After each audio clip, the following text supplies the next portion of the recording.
Kalau ada pemimpin yang bernegaranya memahami teknik entrepreneurship, ditambah dirinya memiliki jiwa nasionalis secara perekonomian, harusnya akan membuat negara Indonesia itu sangat makmur. Tentunya sekali lagi dipastikan pemimpinnya selain memiliki pemahaman entrepreneurship juga harus nasionalis dan tidak berhutang pada oligarki. Yang paling sulit memang untuk menang dalam pemilihan tanpa kekuatan cuan itu berat, hampir tidak mungkin. Karena itu banyak yang berhutang pada oligarki untuk cuan pemenangannya. Dan sejak saat itu, dia sudah tidak nasionalis lagi. Fakta data, yang punya cuan kan hanya oligarki. Makanya politikus dan pejabat tertinggi sulit menang tanpa dukungan finansial dari oligarki.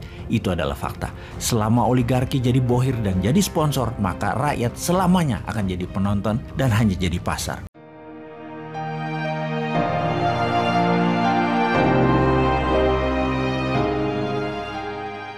Dalam laporan media, banyak ghost town di Tiongkok. Apa itu kota hantu? Kota atau gedung ratusan yang dibangun, namun tidak ada isinya. Tiongkok memang membangun apapun melebihi apa yang dibutuhkan, atau dalam bahasa umumnya, over investment. Namun hal ini memang disengaja. Kita jelaskan sederhananya. Mereka membangun rumah, pabrik, besar-besaran. Dana ada yang pakai printing money, ada yang pakai pinjaman asing. Kita bicarakan yang pakai dana asing yang setiap bulan harus nyicil. Itu kita detailkan sekarang. Ketika sudah setengahnya menyicil, maka Tiongkok harus mencari negara lain untuk dibuang asetnya ke negara lain tadi, sehingga hutang mereka bukan menjaminkan aset Tiongkok, tetapi menjaminkan aset dari negara lain. Oke, masih belum paham? Kita teruskan.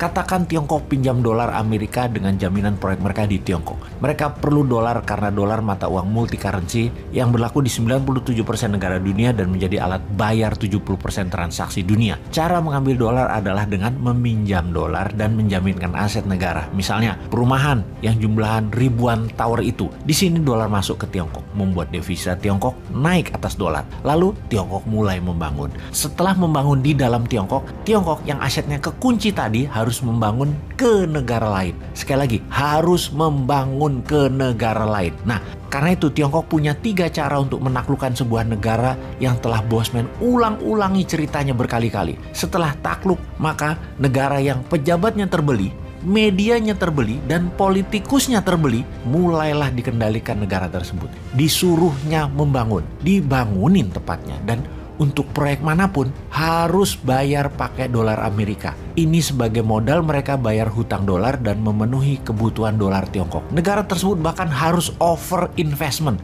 Katakanlah negara tersebut adalah Papua Nugini. Jalan tol, jembatan, rel kereta api keliling Papua Nugini, 3 lapis kalau perlu, pelabuhan udara, pelabuhan laut, bangun kota, pusat industri, dan pusat ekonomi, bahkan ibu kota kalau perlu dibangun baru. Jaminan dari negara Papua Nugini ini adalah aset yang sesungguhnya menjadi jaminan terhadap dolar pinjaman yang Tiongkok awalnya meminjam dari Amerika atau dari negara lain. Jadi kalau diringkas, printing money proyek negara yang mengerjakan itu BUMN-nya Tiongkok. Pinjaman dana dari luar negeri juga BUMN Tiongkok yang mengerjakannya.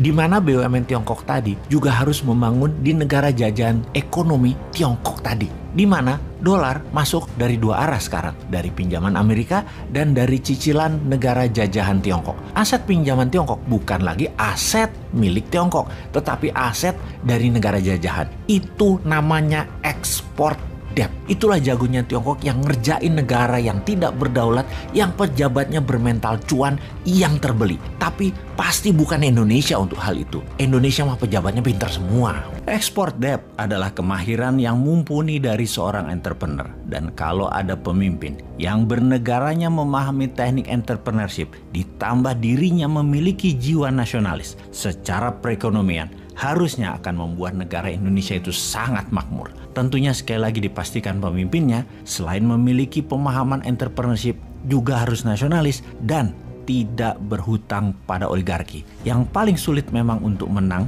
dalam pemilihan tanpa kekuatan cuan itu berat, hampir tidak mungkin. Karena itu banyak yang berhutang pada oligarki untuk cuan pemenangannya. Dan sejak saat itu, dia sudah tidak nasionalis lagi. Fakta data, yang punya cuan kan hanya oligarki. Makanya politikus dan pejabat tertinggi sulit menang tanpa dukungan finansial dari oligarki. Itu adalah fakta. Selama oligarki jadi bohir dan jadi sponsor, maka rakyat selamanya akan jadi penonton dan hanya jadi pasar. Saat ini, para calon yang ada semuanya adalah birokrat. Tidak ada yang berangkat dari entrepreneur nasionalis tanpa aliansi politik oligarki. Para birokrat ini menjadi terkenal karena pakai anggaran Pemda dan anggaran pemerintah pusat. Pakai bayar wartawan dan orang media yang dibayari pakai pajak rakyat. Yang murni swasta tidak akan kuat duitnya untuk membuat acara peresmian-peresmian tersebut. Jadi menjadi birokrat sungguh bukan jalan satu-satunya untuk menjadi pemimpin bangsa. Harus dibukakan jalan lain, dari akses lain, dari alternatif lain. Misalnya begitu zero threshold, pasti puluhan kontestannya, dan ketika masuk top 5 barulah partai politik memetiknya. Jadi adakan dulu konvensi nasional, non partai, murni individu calon tersebut dipajang dulu di etalase, duel konsep, duel visi misi, duel kapasitas, duel kapabilitas. Nah, ini baru demokrasi Pancasila yang aslinya. Bagaimana kalau kita buat acara seperti itu? KPU yang mengadakan semacam acara pencari bakat atau Got Talent. Judulnya Indonesia Got Leader. Dalam seleksi, semua orang bisa bergabung dan audiensnya yang memilih untuk masuk babak selanjutnya. Sampai tersaring 10 besar. Ketika 10 besar, ya diserahkan kembali ke partai politik. Mana yang mau mereka usung. Pastinya tanpa partai pengusung pun, kandidat berhak maju. Bagaimana sahabat muda? Setuju? Ayo buat resolusi dan kerahkan kekuatan Anda. Ekspresikan ide ini demi Indonesia berdaulat atau Indonesia akan tetap jadi korban hutang. Sahabat semua, kita kembali ke ekspor debt yang saya contohkan dari apa yang pebisnis biasa lakukan, dan kali ini pengalaman pribadi saya. Saya memiliki sebuah mesin pirolisis untuk membuat oli bekas jadi bensin, jadi solar atau MFO, Marine Fuel Oil, di Pasuruan, Jawa Timur. Mesin ini saya beli dari Eropa, mesin bekas yang sudah direkondisi. For the sake of discussion ya, kita katakan misalnya harga mesin ini adalah 5 juta dolar atau sekitar 70 miliar rupiah. Ini adalah peristiwa 10 tahun yang lalu. Saya meminjam dana 80% dari bank asing. Ketika di tahun keempat, kewajiban hutang tinggal 50%, saya mencari mitra di Malaysia untuk membangun pabrik pirolisis. Di Malaysia banyak oli bekas yang mitra saya dapat kontraknya, dapat buangan dari Petronas. Singkat cerita, saya bilang ke mitra saya punya pabrik harganya 6-7 juta dolaran. Kalau kamu mau, kita pindahkan ke Malaysia. Mitra saya dapat 80% saham, saya hanya 20%. Tanpa keluar modal mitra saya tersebut. Dan tak lama mitra saya dapat pinjaman bank, kira-kira 80% dari nilai proyek tersebut. Pabrik itu sekarang masih jalan, namun kapasitasnya tinggal hanya 40%. Harusnya sih sudah diamortisasi, sudah nol nilai dagangnya. Intinya hutang saya dengan jaminan pabrik di Pasuruan tersebut lunas pada bank dan juga plus profit. Masih punya saham 20% lagi di Malaysia. Kali ini yang berhutang adalah mitra saya yang di Malaysia. Itulah yang dinamakan export debt yang banyak dilakukan oleh pengusaha dari negeri kakak tertua yang jadi pujaan banyak pejabat di sebuah negara. Cerita pirolisis adalah kisah nyata.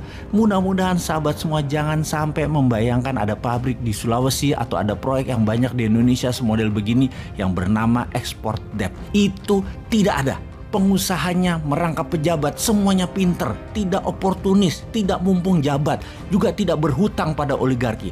Mereka semua pasti nasionalis.